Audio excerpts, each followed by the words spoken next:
Welcome to another instalment of the Behave Yourself show. I'm your host, Stephen Herbert.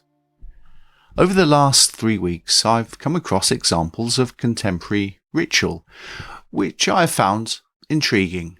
Residents and tourists have chosen to be co-creators of their spaces. They didn't need anyone's permission to participate in their ritual, often turning the space into a place, a somewhere which has acquired meaning. So in early November, my wife and I visited Avebury in Wiltshire. This is a World Heritage Site, famous for its stone circles.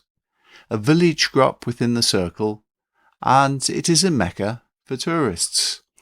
The National Trust looks after the circle, and as you would expect, there is a museum, a cafe, pub and shops. This is a popular destination for visitors, even at this time of year. It was around Halloween and some of the residents had gone to a lot of trouble to display pumpkin lanterns. Many were accompanied with a pint of beer and a plate of biscuits, presumably for the spirits who had recently passed. Obviously, this is a common ritual across the country, yet another piece of contemporary folklore was present, the postbox topper. This crocheted piece of artwork with the face of the Green Man was proudly sitting on the top of the red Royal Mail postbox. This woolen object was backed with black painted plywood, allowing it to sit vertically on the crown of the ironwork. The details of the artist were on the back, and I'm guessing the lady who made it, Kerry McKenna, lives outside the village. These two examples were within the heart of the village, yet we discovered another example which was slightly further afield. We waited for a lady to make her way down the steps and through the gates. Behind her was a field of standing stones. "Is there anything interesting to see where you've come from?" I asked. "Not really," she said in a gormless fashion. How wrong she was. Beyond the gates and the steps was a rag tree. Approaching it exuded an atmosphere of enchantment. The tree in question was a mature beech. I wouldn't say it was ancient, just fully grown, and was one tree amongst many. It was in a discreet place, adjacent to the steps, yet couldn't easily be observed by others. Its lower branches were about a metre from the ground, making it a candidate for people to attach ribbons or pieces of cloth. Someone had attached a laminated piece of paper with a handwritten and heartfelt message to a loved one who had recently died. Ribbons of all colours and the occasional beaded object tied to the tree stems gently swayed in the light breeze. Many of the ribbons had messages or names written on, and this raised questions in my mind. Were people coming here as tourists or pilgrims? Were they here to see the rag tree or help co-create it? What were their motives? Some of the deposits, if we can call the ribbons that, were to commemorate someone, yet some of the ribbons had writing on them which were more abstract. "Wear, feel, relax" was written on one. Maybe some people attached a ribbon just so they could contribute to the rag tree. We could find only one rag tree at Avebury.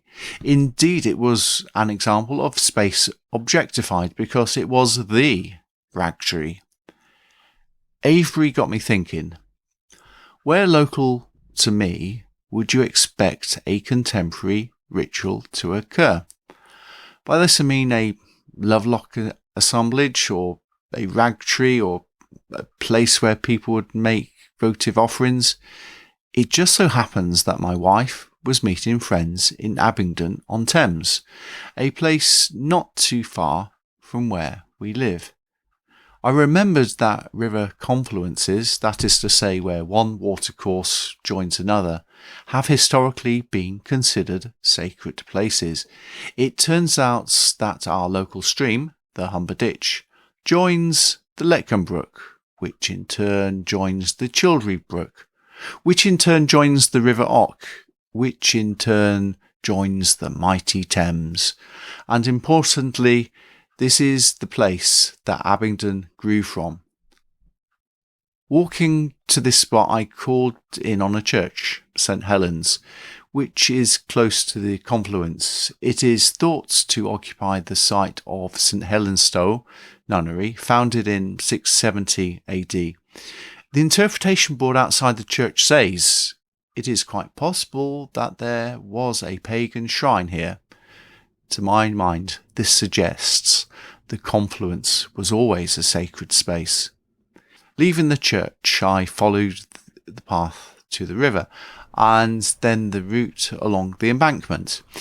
It is a beautiful spot with boats moored along the Thames and pigeons perched on the post and rail fencing, waiting for a generous passer-by.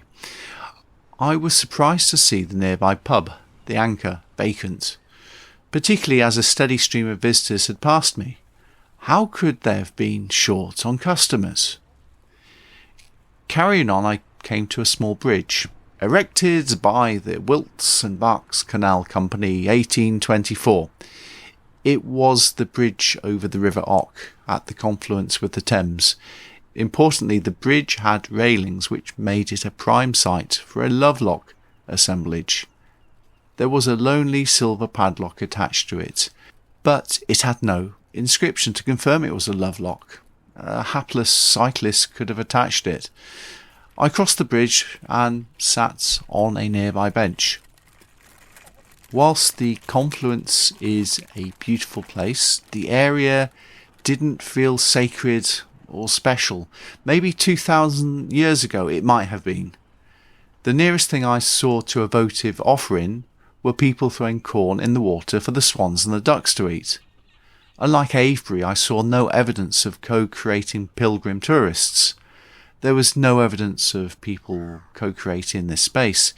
It had no vibe, nor energy. You arrived, consumed the beauty, then bugger off.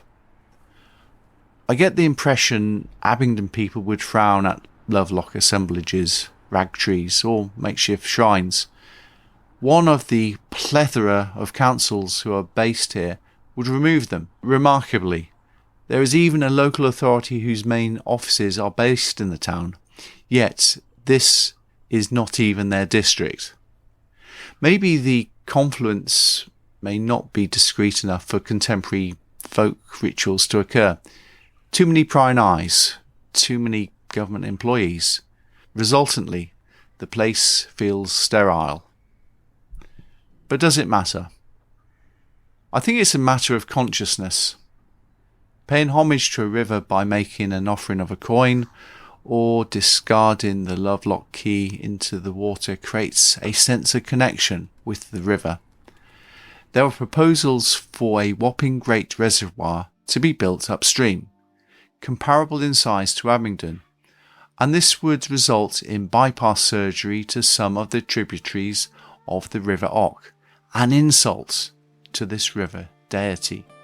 But be warned, the trouble with river deities is they are vengeful, pouring wrath on those living downstream. I touched on the proposed Abingdon Reservoir. Will you be affected by it? If so, I'd very much like to hear from you. Drop me a line in the comments section or email me. As always, you can contact me directly by email, podcast@behaveyourself.co.uk. You can follow and support my work by visiting behaveyourself.co.uk or visit my Substack. My handle is @BehaveYourselfShow. This podcast is syndicated to other platforms.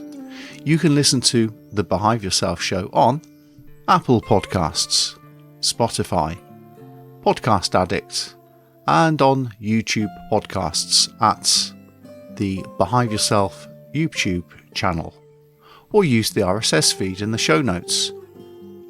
The music is called Solitude by Entertainment for the Brain Dead, and was used in this podcast under a Creative Commons license. And this concludes this episode of the Behave Yourself Show. And until next time, stay well.